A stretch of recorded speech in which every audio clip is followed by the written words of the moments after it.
कहा महाराज क्षमा करना, आप जिस मार्ग में चल रहे हो वो ये मार्ग नहीं है, वो ये मार्ग नहीं जो आप स्वीकार कर लिए। हम कहा अच्छा, तो सोचा एक दो दिन, बोले नहीं महाराज आप नहीं समझ रहे हो, और बताया कि जो जलेबी खवाई वो कैसे आचरण कैसा, बस कुछ उठाना धरना तो था नहीं, 2-3-4 दिन जहां भूखे रहे अपने आप ठीक हो गया। अन्न का कुसंग, व्यक्ति का कुसंग, ये परमार्थ की राह को भटका देता। उपासक को सदैव ये देखना चाहिए कि मेरे मन की स्फुरना कहां है, प्रियालाल के प्रति है, भोगों के प्रति। यदि भोगों के प्रति हो रही तो त्रुटि कहां है, पूर्व पाप संस्कार से हो रहे हैं या कहीं कुसंग हो रहा है। पूर्व पाप संस्कार स्फुरना देगा, ना कि आपका नाश, ध्यान रखना, और कुसंग स्फुरना ही नहीं देगा, नाश कर देगा। इसीलिए बल उभर बास नरक करता था, दुष्ट संग जनि दे विधाता। साधक ये बातें समझ नहीं पाता है, फिसल करके ऐसे गिर जाता है। बहुत सावधानी की आवश्यकता है, हर समय अध्यात्म मार्ग पर आपकी दृष्टि बनी रहे। देखो यदि साधक सावधान नहीं रहेगा तो फिर नया कर्म बना, फिर पुरानी स्फुरना और नया कर्म मिलकर के नवीन चक्र की रचना, जन्म मरण की। इसीलिए मुक्त होना बड़ा कठिन हो जाता है। यदि आप, बहुत ध्यान देने योग्य बात है, शरणागत होकर भजन कर रहे हो, अध्यात्म पर दृष्टि रखें तो चिंता मत करो, आपकी पूर्व कर्म राशि ये भगवान आचार्य नष्ट कर देंगे, कटी कर्म बंधन से। पर यदि आप नवीन कर्म फिर वैसे ही कर रहे हैं तो विश्वास मत रखना कि पीछे का और आगे का दोनों जोड़ करके भोगना पड़ेगा।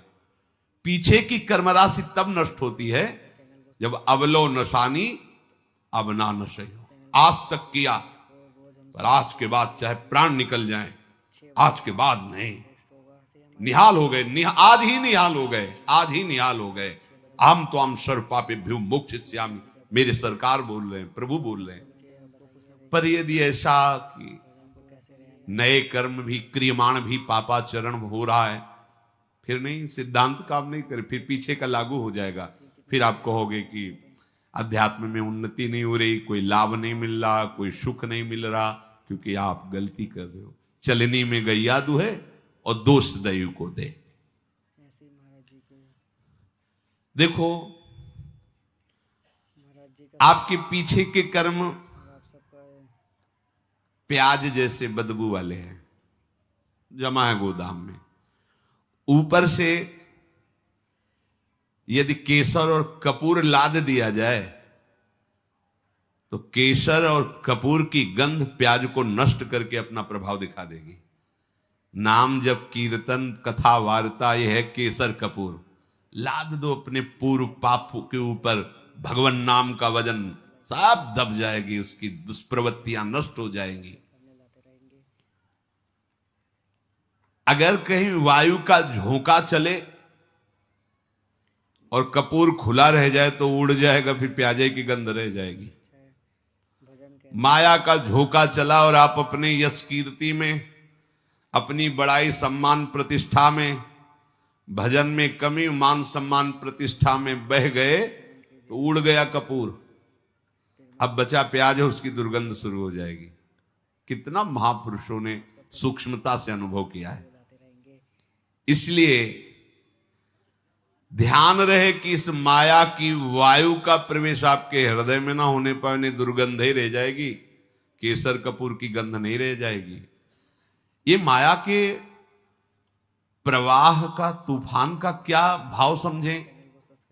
सबसे ज्यादा अहंकार, इसी में सारे दोष आते हैं। मैं तपस्वी हूं, मैं साधक हूं, मैं ज्ञानी हूं, मैं ध्यानी हूं, मैं बड़ा भगत हूं।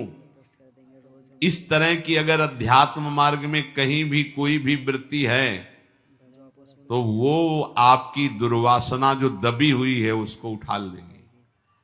मैं बहुत नीच अधम हूं, अगर ये कुछ साधन बन रहा है तो श्री जी की कृपा से बन रहा है, गुरु जी की कृपा से बन रहा है दुर्गंध वाली बातें, पर ऊपर कपूर और केसर है, उसकी दुर्गंध आपके हृदय को परास्त नहीं कर पाएगी। उपासक धीरे धीरे अपने बुरे स्वभाव को, बुरे कर्मों को सद्भाव से, अच्छे स्वभाव से दबा देता है। नष्ट नहीं हुआ, नष्ट होता है भगवत साक्षात्कार पर। जब तक प्रभु से आंखें ना मिले तब तक विश्वास न करना कि काम हो गया। यही डरपि हरिवंश हित जिनो भ्रमय गुण सलिल पर, जिहि नामन मंगल लोक त्यों शिव हरिपद भज न विलंब कर। आगे चल करके प्रभु ऐसी ज्ञानाग्नि पैदा कर देंगे कि फिर वो दुर्गंध वाली चीजें ही नहीं रह जाएंगी। इसलिए जितना जीवन है,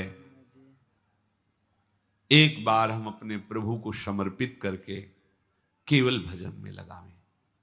जो भी हम कार्य करें अपने प्रभु को समर्पित करते रहें।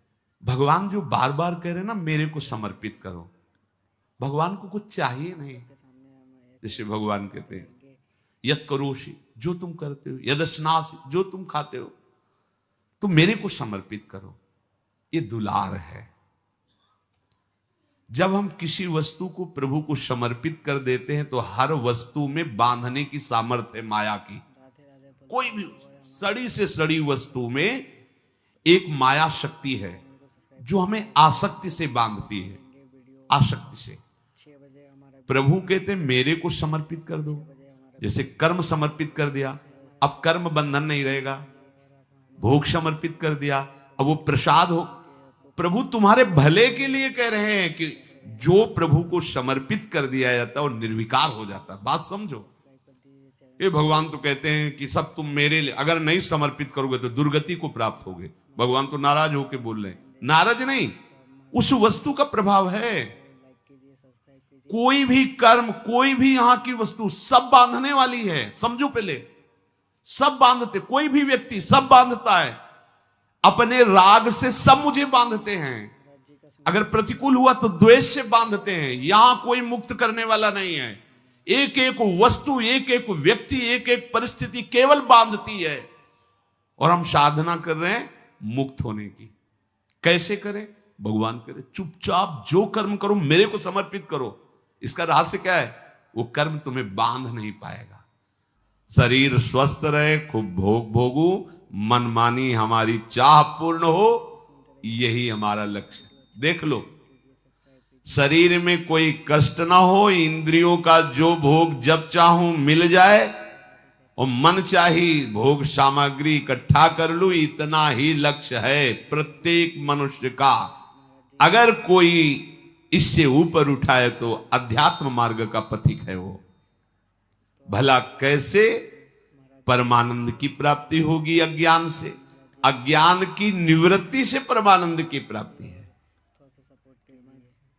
बड़ा मजाक का विषय बन गया है। पानी में मीन पियासी, मोहि सुन सुन आवे हासी। अगाधानंद सिंधु प्रभु हृदय में विराजमान हैं। उनका मार्ग गुरुजनों ने दे दिया है। खूब सत्संग सुन रहे हैं, पर हमारी चित्त वृत्ति सत्यत्व भाव भोगों में ही किए हुए। ये बड़ा हंसी का खेल है। अब अगर आप सही मार्ग में चलोगे तो एक तमाशा हमने देखा, कुआं में लग गई आग, पानी पानी सब जला, और मछली खेले भाग। संतों का है एक तमाशा मैंने देखा। जब गुरु कृपा हुई, अध्यात्म का प्रकाश हुआ, तो जितना विषय रस है सब जल गया। जिसमें हमारा मन मछली बना खेल रहा था, सब विषय रस जल गया। शब्द स्पर्श रूप रस गंध। अब वो मन भगवदाकार हो गया। भला पानी जल जाने के बाद मछली फाग आनंद कैसे बना सकती? अब असली आनंद। तो एक तमाशा हमने देखा, कुआं में लग गई आग, पानी पानी सब जला और मछली खेले भाग। ये परमानंद। अब तो मन परमानंद में निमग्न हो गया, क्योंकि विषय रस भस्म हो गया ज्ञानाग्नि से। देखो, हमको बिना अपने घर पहुंचे आराम नहीं मिलेगी। हमारा घर है वृंदावन धाम, प्रिया प्रीतम हमारे घर के मालिक हैं, समस्त प्रेमी जन हमारे परिवार के जन हैं। यही शाश्वत घर है, यही शाश्वत परिवार है। जब तक भटकना है भटक लो, विश्राम स्थल यही है, श्री वृंदावन विश्राम।